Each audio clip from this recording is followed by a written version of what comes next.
Broadcasting live from WOUB TV in Athens, this is Newswatch. The governor's proposal could cut some local school state funding. Good evening, I'm Chelsea Sick. Thanks for joining us. Governor John Kasich's new plan for school funding could impact local school districts' state funding. According to a report from the Columbus Dispatch, if the plan passes, all 5 school districts in Athens County will lose some sort of state funding. Federal Hocking Local School District would lose just over $169,000 next fiscal year. Superintendent Dr. George Wood says it's too early to tell how the loss of funds will impact the district. It's always a surprise when we gain state funding because the state has not really taken care of school districts, for the last 20 years. I was pretty disappointed when we saw the initial numbers out there said that the basic formula, while the governor said he's adding money to school funding, the basic formula doesn't change. So initially we thought we were going to be flat funded. We still haven't seen, any official final numbers.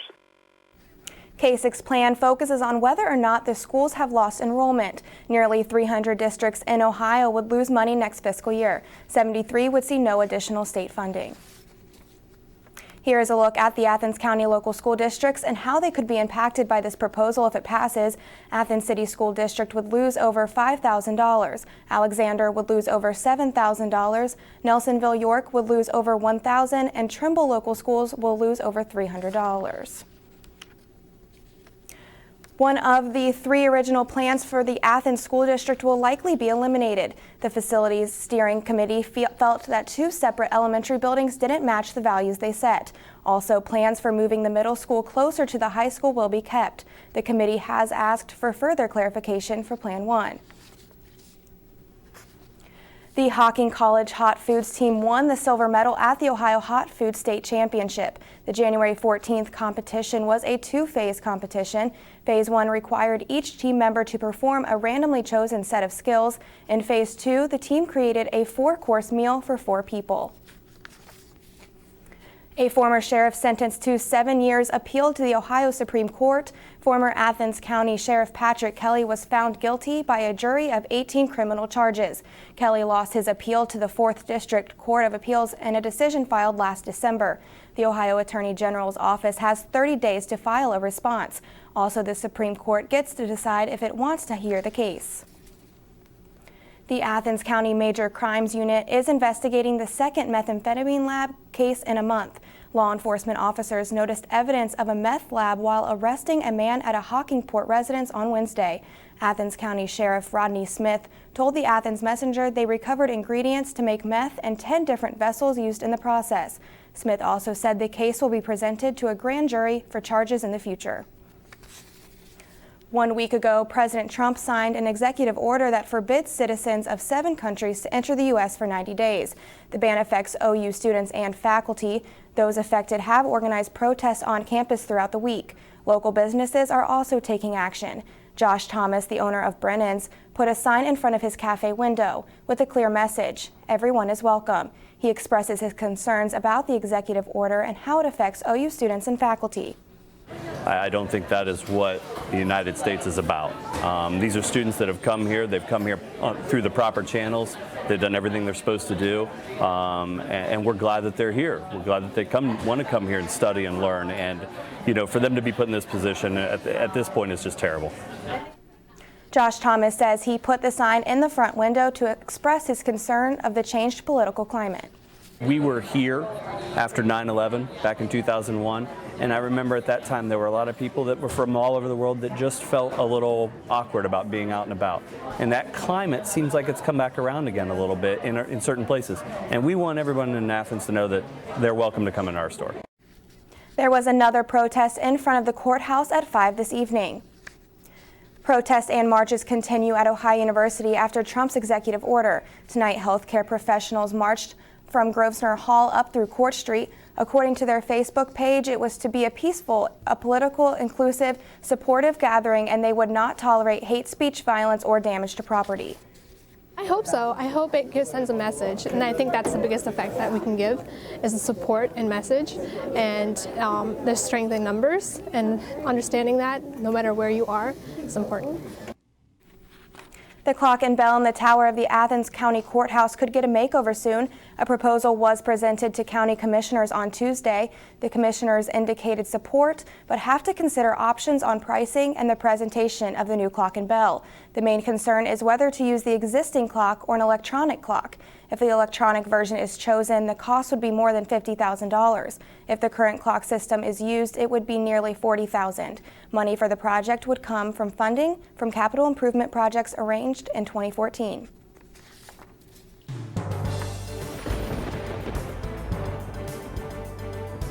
From the Newswatch Weather Center, I'm Matt Thigpen. Right now in Athens, it's chilly out there right now, 24 degrees. Those winds coming out of the northwest at 7 miles per hour. Dry conditions though. See that nice sunset to this evening as those clouds have continued to move out of our region, giving us clear skies tonight, and into the evening will cool down real nice. For right now across the region, 24 again in here in Athens, 26 in our warmer spot down in Ironton, 23 in Chillicothe. Man, it's going to get chillier tonight down there in Chillicothe. 21 in Columbus, 25 in New Martinsville. Tonight here it is, 14 degrees, frigid evening, mostly clear skies as clouds will continue to move out of the region. Northwest winds at 5 to 10 miles per hour, bringing that cold Canadian air from the north into our region for tonight. But we might see a warm up soon, so just stick around for tonight and we'll see nice warm up this weekend. Chelsea?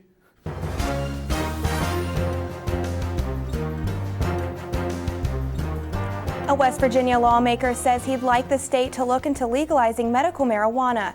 Kanawha County Democrat Mike Puskin proposed the idea at a panel discussion today. Puskin says potential medical benefits and the state's current budget crisis are some reasons why the state should start a medical marijuana program. Governor Jim Justice says he was open to the legalization during his campaign. However, House Speaker Tim Armstead says the time isn't right to advance such legalization. Kentucky must now pay relatives who foster a child like it pays adults who are licensed foster parents. A federal appeals court ruled relatives would receive payments until they obtain permanent custody. The Cabinet of Health and Family Services oversees foster care in Kentucky. Their website shows it costs an average of almost $80 a day to take care of a foster child. Nearly 8,000 children are in state custody. About 300 live with relatives. Two state agencies in West Virginia are reducing their fleets of vehicles to save money. The Division of Highways will auction off 122 vehicles in May and October, while the Division of Corrections is cutting 45 vehicles, which will save taxpayers about $60,000 a year. The Governor's Office and Department of Environmental Protection previously announced cuts. Ohio plans to appeal a judge's decision to block a state law that bars local hiring regulations for public projects. Cleveland.com reports a Cuyahoga County Common Pleas judge granted Cleveland an injunction barring the state law. Judge Michael Russo ruled this law violated the Ohio Constitution. Jobs in the U.S. are on the rise. We'll have the numbers later. Also, almost 300,000 immigrants from banned countries have come to the U.S. And the Secretary of Education nominee is one step away from being confirmed. These stories and more when Newswatch returns. University students really have a huge sense of pride in our campus, in our school, and in our education. People don't come to Ohio just to go to college. They come here to become a Bobcat. It's a really unique atmosphere. Bobcat pride is having that natural camaraderie. Bobcats are just happy to be Bobcats. My favorite time of year at Ohio has to be homecoming. When the alumni come back, you can see that the love of this university doesn't fade. Once you're a Bobcat, you're always a Bobcat. The student body here at Ohio University absolutely is a family. The students support one another. You become this unit, this big, friendly family unit. There's this connectedness. You feel a part of something. Driving in on the highway and just seeing the red bricks and the trees again, it's just like coming back home. There's great students, great professors. You just walk around campus and think, oh my gosh, I can't believe I go here. I feel like I matter in the community, and I feel like I matter here at Ohio University. It's home. Athens is home. I knew that I wanted to come to Ohio University from the very first time I visited here. There's something about the campus that grabs you. It was really comforting. Very welcoming. It's one thing to write down your name and your GPA and that kind of stuff and send it in. It's another thing entirely to be here and see how great it is. The campus here is just electric. Absolutely gorgeous. Everything just looked really college-like. I looked at my mom and I said, "This is it." And she said, "The tour's just started." I said, "No, you don't understand. This is it." What's going on, everybody? I'm Eric II, the host of Hardwood Heroes. You should watch our program Sundays at 11 o'clock p.m. Any important and relevant information you need about Southeast Ohio high school basketball, we have. During the week, keep up with our online content at woub.org/heroes. Like us on Facebook, follow us on Twitter at Hardwood Heroes. You can follow your boy as well at junior_3. As always, I'm Eric II, reminding you to be heroic.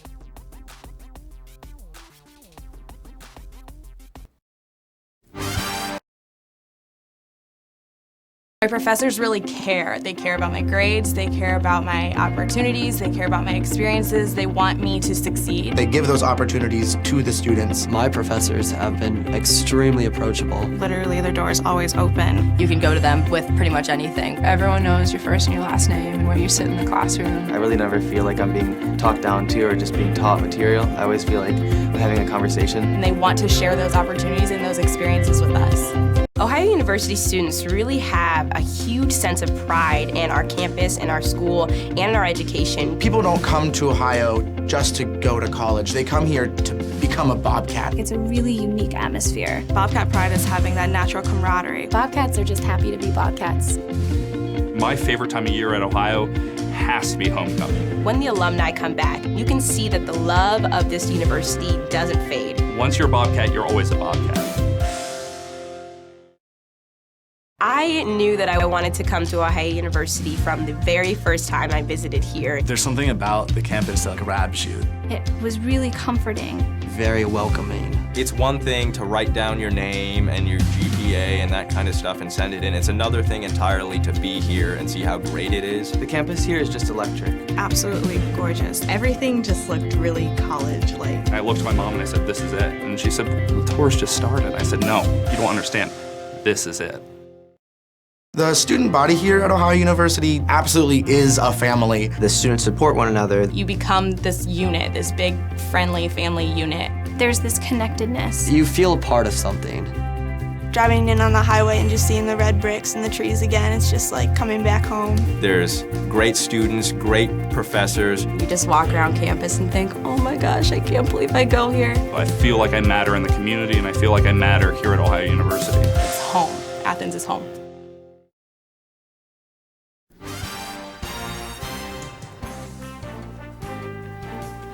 President Trump's Secretary of Education, Betsy DeVos, faces a tough vote in the Senate. The Senate voted 52-48 this morning to advance the nomination to a final confirmation vote. That final vote is expected Monday. 2 Republicans and all 48 Democrats in the Senate have already pledged to vote no on DeVos. If no other Republican votes no, Vice President Pence would cast the tie-breaking vote to approve her. The nomination hearing has been a heated debate between both parties. This vote, the Senate will move early next week to confirm the nomination of Betsy DeVos to be the United States Education Secretary. She'll be an excellent education secretary in my judgment, and an important one for this country. The nominee for the Secretary of Education is one of the worst nominees that has ever been brought before this body for a cabinet position. On the grounds of competence, on the grounds of ideology, and on the grounds of conflict of interest, she scores very, very low. DeVos is a longtime advocate of charter schools and school vouchers. She's also a billionaire who's worked behind the scenes as a major Republican donor. Jobs are on the rise in the U.S. The Labor Department says the U.S. added over 200,000 jobs in January. Yet the unemployment rate went up to 4.8%. The job increasing is up from around 150,000 in December. Friday's report is the first under Trump's administration. However, the data is from Obama's presidency. Federal data shows the U.S. has taken in nearly 300,000 immigrants and refugees from Trump's 7 banned countries in the past decade. An Associated Press analysis reveals the greatest number arrived last year. Though most go to the most populous states, they also spread out around the country. California has accepted the most with more than 56,000. It is followed by Michigan, Texas, Arizona, New York, and Illinois. And now here is a look at stocks of local interest.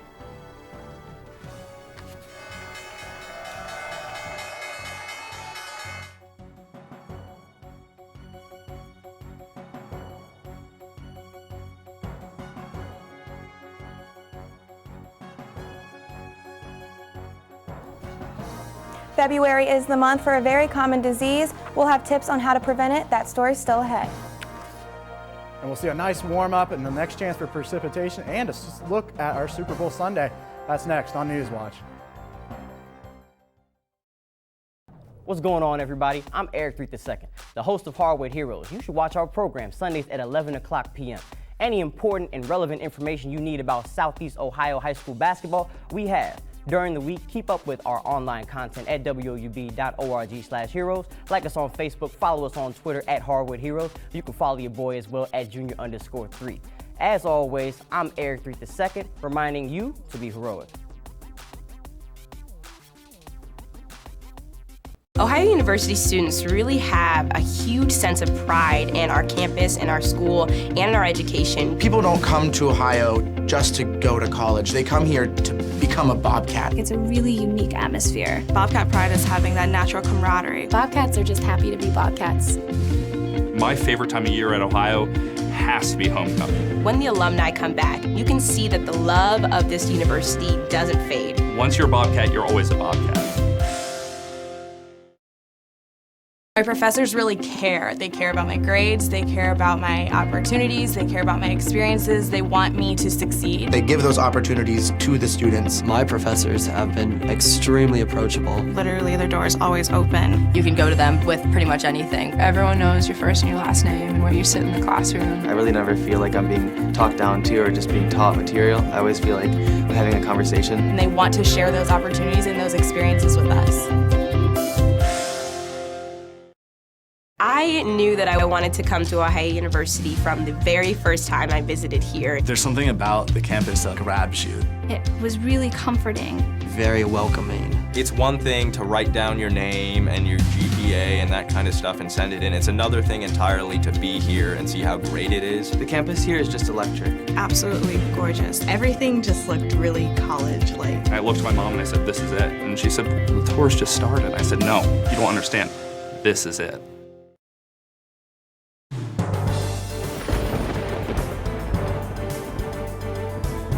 From the Newswatch Weather Center on the campus of Ohio University, I'm Matt Thigpen. We're going to start off with this, a photo contest. Send any of your weather pictures this week. We're going to do this weekly. Every Friday we'll pick a winner. Send them to either my email, matthewt.weather@gmail.com, or post them to our Scalio Laboratory Facebook page. Search Scalio Lab on Facebook. Here's our first photo of the week. This is in Athens. Beautiful sunset last night. Those high, wispy cirrus clouds were controlling our area as that high pressure moved into our region. 24 right now in Athens. Cold conditions will continue to move into our region. Northwest Canadian air at 7 miles per hour. Across our region, we see 26 down in Ironton, 24 in Jackson, 23 in Chillicothe, 21 in our state's capital of Columbus. As we head down towards the mountains, 25 in Ripley. Precipcast looks like this. The high pressure will continue to dominate, push those clouds out of here by this evening, bringing us those cold temperatures later tonight. By tomorrow, we see a few clouds move into our region as that high pressure skirts off to the west, off to the east, towards the east coast, as another low pressure system, bringing our next chance for precipitation, starts to move in by the end of this weekend. It is Sunday, more clouds by Saturday evening. Tomorrow looks like this. 35 degrees here in Athens, 37 in our warmer spot down here in Ironton. Partly cloudy skies across much of our region. 32 in Columbus, right around that freezing mark, in Newark at 31 degrees. Looking at tomorrow for Athens, here it is, 35. Partly cloudy skies, seasonable conditions for this time of the year. Hour by hour looks like this. We'll take you to 8 a.m., 16 degrees. That's a cold one. I don't know about you. 30 degrees by noon. We warm up nicely to 35 degrees. Partly cloudy skies. We got the men and women's game. We got the men's game starting at noon and the women's just after, taking on Akron and Toledo. Get out there in the convo. And here's that Super Bowl 51 forecast, 8 a.m. for all you tailgaters. If you're going outside here in Athens just to party, go right ahead. Houston is a different story. It's going to be a lot warmer than this. 34 by 8 a.m. on Sunday, 44 by noon, 46 by 4 p.m. Partly cloudy skies dominating our region. Overnight tonight, here are those cold temperatures. 14 here in Athens, 16 in Ripley, 16 also down in Ironton, 12 in Columbus, and our cooler spots up to the north, looking at 10 degrees in Newark, 10 degrees in Cambridge. Clear skies again tonight, mostly clear skies. You'll be able to see that half a moon. It's waxing, so almost to a full moon. Don't you worry. Frigid evening, winds coming out again in the northwest at 5 to 10 miles per hour. Here's that weekend outlook. Saturday we see 35 degrees, partly cloudy skies, but as we head into the evening on Saturday, cloudy skies begin to infiltrate our region. Looking at a low of 28 degrees, warm up nicely as that warm front moves towards our region. 46 degrees by Sunday, average for this time, above average for this time of the year. And looking at our extended forecast, look at this, 35 on Saturday, 46 for our Super Bowl Sunday. And there's our next chance for rain. 52 on Monday, we got to watch this. 52, it'll be in the evening, 70% chance of rain on Monday. By Tuesday, we see 60 degrees and 45, and we'll see that nice Arctic air move back into the region, back into the low 30s by Thursday and Friday. Sunny skies, though. I like sunny skies. Chelsea? Thanks, Matt. The Super Bowl isn't the only big event in February. February is American Heart Month. Heart disease is one of the leading killers of Americans, but it doesn't have to be that way. Health experts say now's the time to get serious about heart health. Kim Hutcherson has more in today's Health Minute. When you hear the words February and heart, images of Cupid and chocolates probably come to mind. But along with Valentine's Day, February marks American Heart Month, and healthcare professionals want you to take charge of your heart health. Heart disease is the leading cause of death for American men and women, claiming more than 600,000 lives each year. That's 1 in every 4 U.S. deaths. While many lifestyle choices and medical conditions can put you at risk for heart disease, the big 3 are high blood pressure, high LDL cholesterol, and smoking. But according to the CDC, small changes can make a big difference. Always schedule regular visits with your doctor to talk about your heart health. Start moving. Daily exercise is a great way to keep your ticker healthy. If you aren't used to being active, start by taking 15-minute walks and work up from there. Focus on healthy eating habits like cooking at home and limiting the amount of sodium you consume. And finally, kick the smoking habit for good. Getting rid of those cigarettes can greatly decrease your risk for heart disease and stroke. For today's Health Minute, I'm Kim Hutcherson. Million Hearts will hold a Twitter chat about heart disease prevention with the hashtag HeartHealth on February 16th.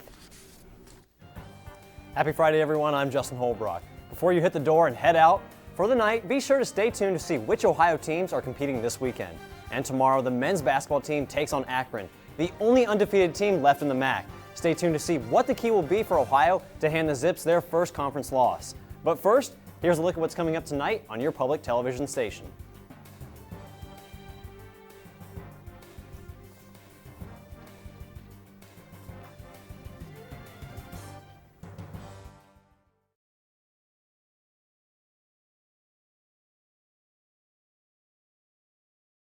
Games left in the regular season. The Bobcats have some good things because they're in the top 4 of the MAC standings. But the bad, Ohio has lost 3 of its last 5 games since losing Tony Campbell to injury. Its most recent loss came on the road against a Western Michigan team that ranks second to last in the MAC. After the game, head coach Saul Phillips said the loss better light a fire under his team, and we'll see if it does this weekend at home when the Bobcats take on first place Akron, who, by the way, haven't lost a game yet in the MAC.